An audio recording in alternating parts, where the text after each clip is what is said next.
A lot of the things that you experienced in the U-Haul, as you call it, the UHL, and then moving over to play in the UK. As far as the things that you liked and that you took over, do you see the league the way it transitioned, kind of avoiding a lot of mistakes that league made and some of the other leagues that you played in, as far as the East Coast and the way they kind of modeled themselves? Yeah, I think so. They're a little bit different animals in the sense that this league is.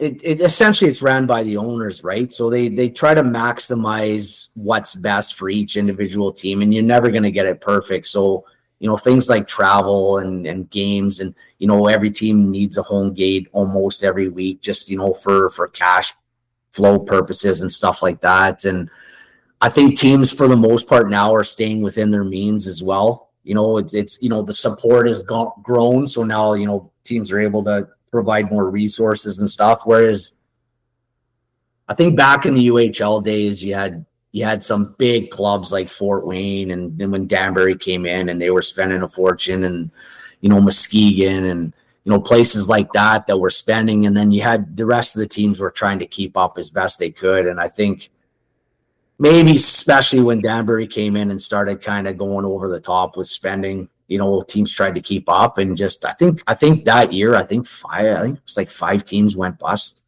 or folded, and that was the demise of the United League, because at that point it had become such a good league. Because I think 2 or 3 years before, the East Coast it was the first year they kind of limited their veterans to 4, and then everyone jumped ship over to the United League, and the United League was paying good money at the time, and United League had kind of gone from just a complete shit show in terms of just like almost like old school Quebec senior hockey to, actually becoming a good league, mixed in with still, each team still had 2-3 heavyweight guys and a couple middleweights. And, there was that, but the quality of hockey had gotten really good. But I think they went too far. They were paying guys too much money, and it wasn't sustainable. And ultimately it folded. Could I just so I understand, because you got to keep in mind, back at this time I was almost in diapers still, not to date the both of you. Yeah. But so there's the U-Haul, the United Hockey League. The East Coast is around. Yeah. It's somewhat similar, and then where is it stacking up at this time?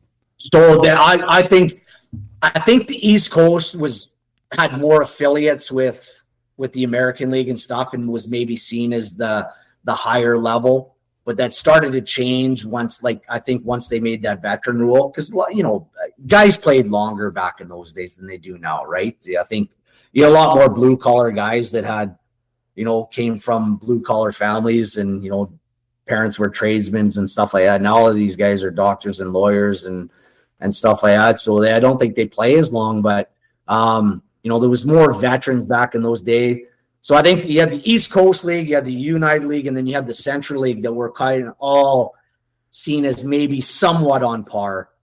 You could argue maybe the Coast was a little bit better, United League then maybe than the Central League. But like I said, when there was that 4 vet rule in the Coast, I think you started to see a bit of a shift. And then when the United League folded, they tried I think, what did they call it? The new EIHL or something for a couple of years, and that didn't really work out. And then Fort Wayne went to the Coast. I think Kalamazoo went to the Coast. Quad City, I think, tried the American League for a couple of years, maybe, if I get the timeline right, and then came back down. And then, then ultimately those leagues went. Then everything kind of became the East Coast League. And I think back in those days, there was also the what did they call it? They trialed like a WHA, which is similar to like the SPHL. Mm-hmm. There was something like that, but it didn't last. So the UHL and the East Coast were competing basically at the same time, same level, very similar. Competing for players, yeah, for sure. We never played against each other, but yeah, certainly competing for players. You saw a lot of movement between the two leagues. Well, walk me through now how your scouting works in comparison to if you're looking over into Europe more, if you're looking more into North America, and what does your training camp look like as far as the stack of players and where they're from? Well, we're more North American heavy. I think probably because you see more. I want to say we're all North American coaches, bar maybe there's British coach in Cardiff. But after that, I think it's all North American coaches. So, naturally, I think you see them, reaching out to their resources, their contacts. But with all the software we got these days, things like Instat and stuff like that, I mean, you can pick any player you want, bring up their name and click on a button. You watch all their shifts. I mean, it's a lot easier. Whereas I think maybe when I first started coaching, it was a lot more word of mouth and things like that. And that's still important. Don't get me wrong. You can't get everything you need off video, but we look a bit of everywhere. We're still looking throughout Europe. We got a Hungarian, we've got a Swede, we've got last year we had a couple Finns. So kind of a bit of everywhere. We try to, I think because our league's gotten better and because our league is, paying a lot better money, we're trying to get guys from the Austrian league that maybe didn't have their best year and aren't moving up anymore. We're still looking at guys maybe tailing off in the American league that are maybe at the end of their stint there. But I'd say probably generally most of the recruitment we're doing are East Coast League, college, a little bit of major junior. But I'd say that, we try to spread it out everywhere, but that's probably the majority of where recruiting comes is East Coast, college, stuff like that. I'm assuming the lack of language barrier is probably part of the pitch. Yeah, guys do prefer that. Yeah, absolutely. I think they recognize that more when they get here. I think especially guys with families, that's an appeal. But sometimes guys, they got to learn it the hard way. They got to go play their year in Slovakia and see what that's like. And nothing against those leagues, but there's some good parts and bad parts. But look, at the end of the day, I hate to say it, but money's still a big thing for these guys.